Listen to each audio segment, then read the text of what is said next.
Salut tout le monde, ici Sophie, activatrice de communauté pour la planète. Je poursuis mes petites capsules réflexion avant d'entamer des interviews rencontres. Aujourd'hui, j'ai envie de vous parler de ma relation à la nature et j'allais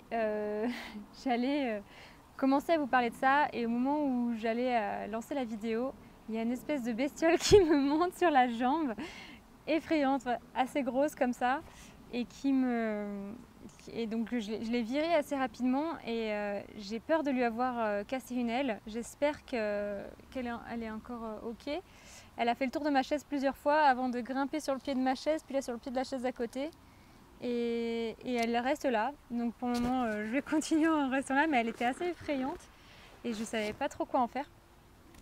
Anyway, donc ma relation à la nature, c'est que principalement je veux pas tuer des petites bêtes comme ça là, qui me dérangent. Je préfère les laisser vivre, puisque tant que ça n'a pas une utilité pour moi, ma survie, je me dis elles ont tout le droit de vivre, quoi. Donc et puis elles apportent quelque chose à la nature, à l'environnement, dans l'écosystème, donc je préfère les laisser s'épanouir et continuer leur petit bout de chemin.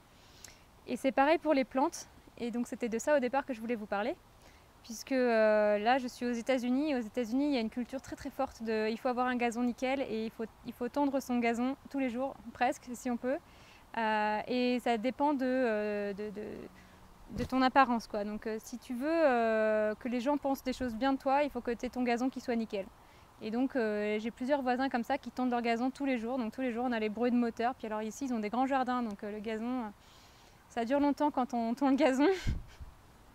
Et ils n'hésitent pas à mettre des produits aussi pour avoir juste de l'herbe. Et donc pas toutes les mauvaises herbes qui poussent, les pissenlits, toutes les petites fleurs qui peuvent pousser dans le gazon. Non, non, ça va pas. Il faut vraiment un gazon qui soit hyper dense, très court et tondu dès qu'on peut, quoi, pour que ce soit toujours le plus court possible. Et c'est un peu la course à celui qui va tondre le plus son gazon. Ils vont aussi toujours les arroser, leur gazon. Donc ils les arrosent tous les jours, tous les jours. On entend les pchit, voilà, parce qu'en plus ici il pleut pas beaucoup. Et donc ils ont cette manie de toujours. Alors c'est une façon de voir le monde, hein. Pour eux, ça fait pas propre. Si c'est pas tondu, ça fait pas propre. Et c'est pareil un peu dans certains endroits en France. Et on a cette culture de il faut que notre jardin il soit nickel et qu'il soit propre. Et pour être propre, il faut qu'il soit tondu et qu'il n'y ait rien qui dépasse. Et s'il y a des endroits qui sont dédiés aux fleurs, là, sur les petits jardins de maisons américaines, c'est vraiment des endroits dédiés, quoi. On ne laisse pas pousser les fleurs en dehors de ces endroits. C'est assez rare de voir des maisons où il va y avoir la nature sauvage qui va pousser, quoi.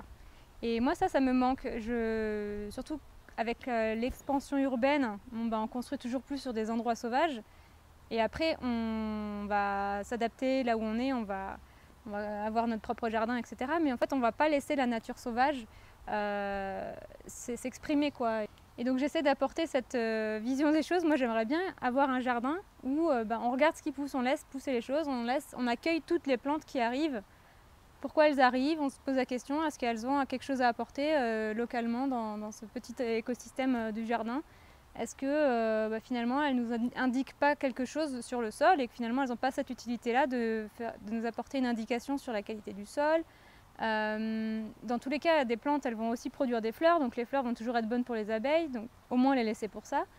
Et puis juste permettre à chaque être vivant d'exister, quoi, et donc d'avoir la possibilité de vivre sa vie de A à Z sans qu'elle soit détruite sans raison valable, puisque je veux dire, enlever des fleurs ou désherber notre jardin, enlever tous les pissenlits, est-ce que ça va être nécessaire à notre survie? Non, pas vraiment. Et finalement, ça va même d'ailleurs apporter des choses, parce que ça va aider les abeilles. Ici, j'étais assez choquée de voir qu'il y a très peu d'abeilles, en fait. Il y avait un cerisier, il n'y avait quasiment pas d'abeilles sur le cerisier quand il était en fleurs. Même les choses qu'on a plantées dans le potager, il y a très peu d'abeilles, on n'en voit pas, on ne les entend pas.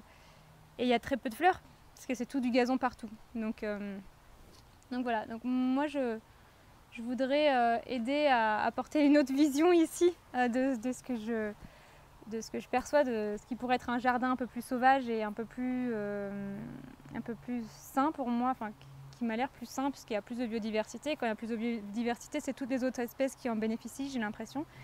Et donc j'essaie d'apporter ma vision des choses à mon propriétaire qui est aussi mon colocataire pour lui montrer qu'il y a une autre façon d'envisager le jardin, que c'est pas forcément, les mauvaises plantes ne sont pas forcément mauvaises et qu'en fait elles ont des choses à apporter aussi, quoi. Et c'est pas évident parce que du coup c'est deux visions du monde qui s'affrontent. Et donc ma façon de faire pour essayer d'apporter moi ma vision des choses, c'est d'être à l'écoute de ce que lui il perçoit, de ce que lui il voit, et donc de trouver moi le compromis entre ce que je peux faire, ce que j'ai le droit de faire dans son jardin, et ce qui est super important pour lui et que je ne peux pas du tout déroger à la règle. Donc par exemple, il y a une plante qu'il déteste, c'est le Morning Glory, c'est des petites fleurs, je ne sais pas comment on dit en français, mais c'est des fleurs qui ressemblent un peu à du... ça ressemble un peu à du liseron parce que ça se répand un peu partout, et ça fait des toutes petites fleurs blanches qui éclosent chaque jour et qui ont plein de graines, et donc à chaque fois ça se redispatche et puis ça va sur le gazon et ça va un peu partout. Et donc sur la butte qui est derrière moi, il y en avait partout, et donc la condition pour laquelle je pouvais utiliser la butte pour jardiner et faire des choses, c'était que je désherbe le Morning Glory. Donc moi ça me fait mal au cœur. J'essaie de ne pas toutes les désherber. En plus, pour moi, elles ont une utilité, c'est qu'elles couvrent le sol et donc elles maintiennent l'humidité parce qu'il fait super chaud, il pleut pas, et donc j'ai besoin d'avoir quelque chose qui couvre le sol. Et donc j'ai envie de les garder, moi, ces Morning Glory. Et je les enlève juste un petit peu autour de là où je plante des choses. Mais, et donc du coup, j'essaie de les enlever quand il y en a un peu trop et que ça se voit un peu trop, mais quand ça se voit pas trop, je les laisse un peu. Donc j'essaie de trouver le juste milieu entre ok, bon j'accepte d'enlever des choses. Si moi derrière ça peut me permettre de lui montrer que si je laisse pousser d'autres trucs, ça va quand même bénéficier à l'ensemble du petit écosystème que je suis en train de créer. Je suis pas sûre d'avoir raison d'ailleurs, hein, peut-être que j'ai tort, mais au moins ça me permet de faire l'expérience et puis de montrer qu'en fait on peut tester d'autres choses, et on peut ouvrir sa vision du monde à d'autres choses. Et finalement, je pense que tous les deux, on va grandir sur le sujet, puisque moi, je vais apprendre des choses en faisant, et lui, il va voir qu'en fait, il y a d'autres moyens de faire les choses, et que peut-être, des mauvaises plantes, c'est pas forcément toujours des mauvaises plantes, quoi. Donc voilà. Merci beaucoup à tous d'avoir regardé jusqu'au bout, et à la prochaine. Salut!